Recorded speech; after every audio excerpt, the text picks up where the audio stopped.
जून के महीने में पूरा सावन का आनंद हो रहा है।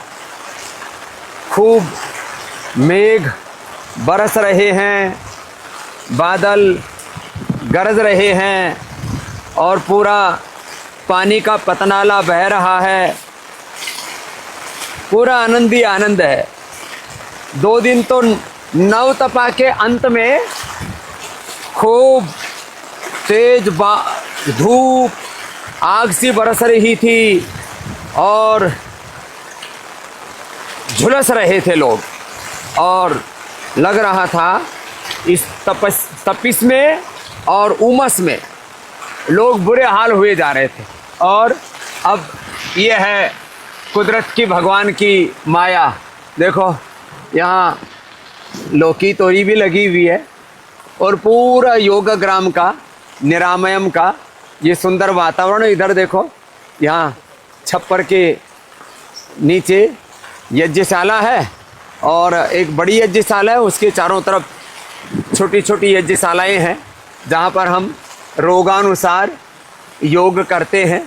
और एक ख़ास बात आपको बताना चाहता हूँ कि हरिद्वार सच में ये हरि का द्वार है। ये नीम की दातुन भी क्या करते थे, और नीम अत्यंत पित्त शामक है।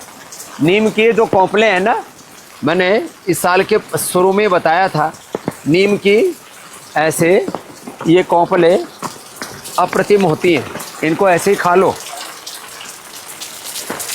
हाँ, थोड़ी कड़वी तो लगती है,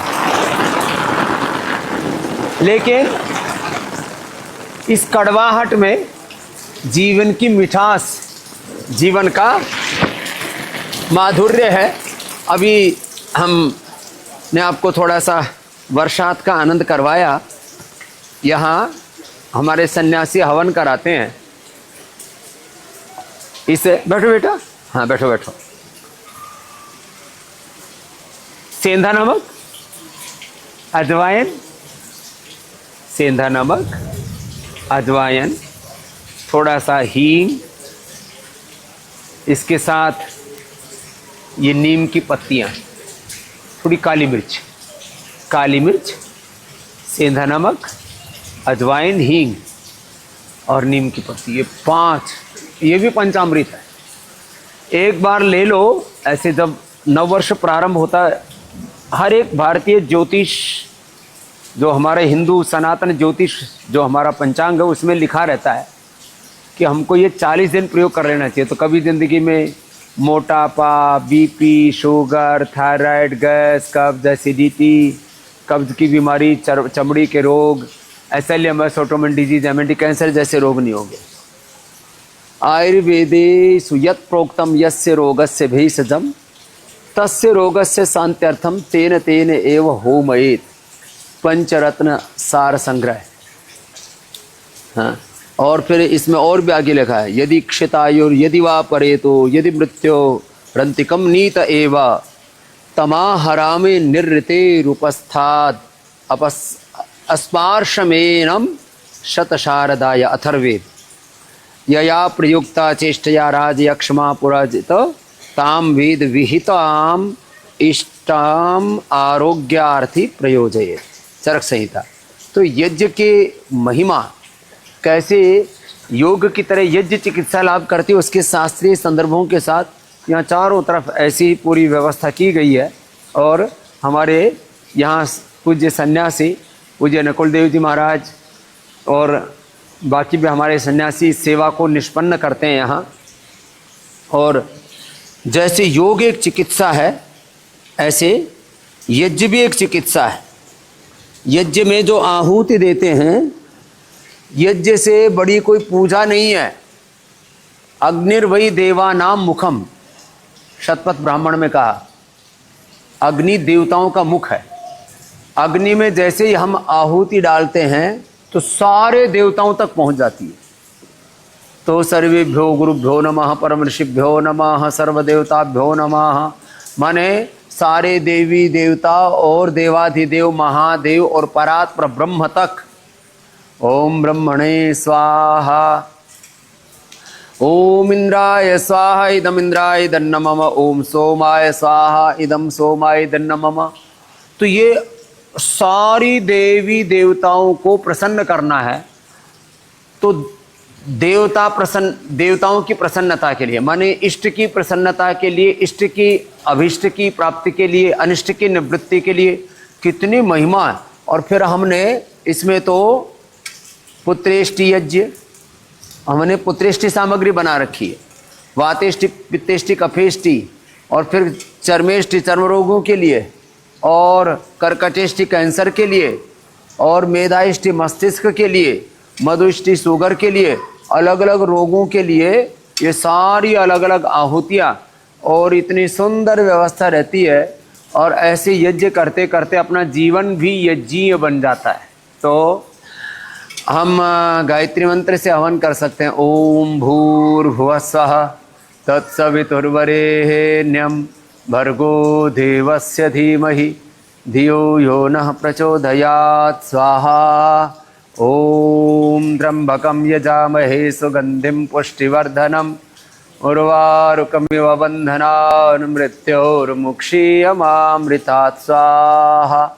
ओम नमः शंभवाय च मय भवाय च नमः शंकराय च मयस्कराय च नमः शिवाय च शिवतराय च स्वाहा। ओम या मेधां देवगणः पितरश्च उपासते तया मा मध्यमेधयाग्निमेधाविनं कुरु स्वाहा। ओम विश्वानि देव सवितर्दुरितानि परासुव यद्भद्रं तन्न आसुव स्वाहा।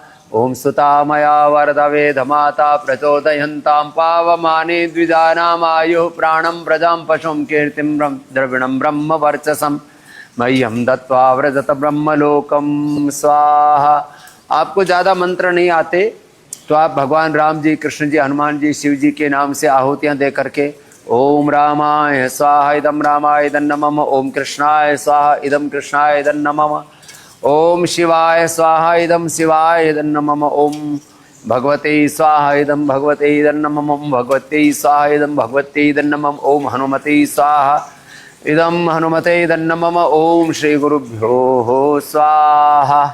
तो ऐसे ये आहुति हम प्रदान करके घी से भी और ये सामग्री से भी, घी और सामग्री से ऐसे आहुतियाँ दे करके। एक बच्चा पिछले दिनों है मस्कुलर डिस्ट्रोफी का, बोले स्वामी जी बच्चा हिल नहीं सकता था, करवट भी इसको दिलानी पड़ती थी, बैठाना पड़ता था। आज वो बच्चा 100% अपने आप बैठ करके अपना काम खुद कर लेता। पहले उसको अपनी मक्खी भी नहीं उड़ा सकता था। मस्कुलर डिस्ट्रोफी का यज्ञ के साथ योग किया, औषधीली साथ में न्यूरोग्रिड, इम्यूनोग्रिड, और मस्कुलर डिस्ट्रोफी से ऐसे मैंने SLE, CMS, ऑटोइम्यून डिजीज, छोटे बच्चों को ये जो सेरेब्रल पैलिसी, ऑटिज्म जैसे रोग है उससे मुक्त किया है।